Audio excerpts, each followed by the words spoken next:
A former police officer who also worked as a bureau chief at the State Law Enforcement Academy has been arrested.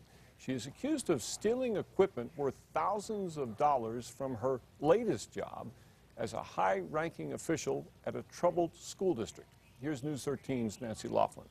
This is a mugshot of 58-year-old Beverly Rodriguez, a woman who is a former school district official and a former cop. According to the Law Enforcement Academy, she was a prior police officer here in New Mexico and a bureau chief for a certain time there at the Law Enforcement Academy.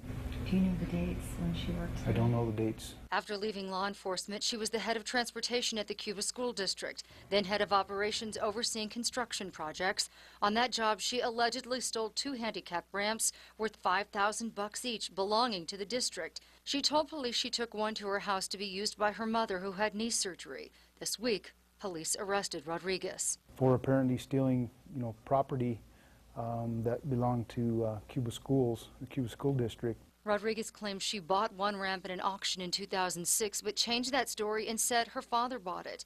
Police say they gave her weeks to produce receipts showing she legally purchased the ramps. When she couldn't, she was charged. In law enforcement, that's one thing that is embedded in you since the first day of the academy, is that you're being held to a higher standard now, and you're expected to, conduct yourself as such. Nancy Laughlin, KRQE News 13.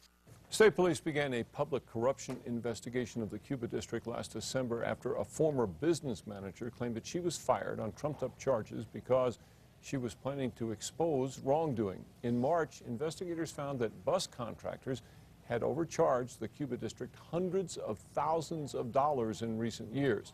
There have been no arrests in that case yet, but the investigation is continuing, as is the overall probe into possible wrongdoing. Beverly Rodriguez, meanwhile, is free on a $25,000 bond.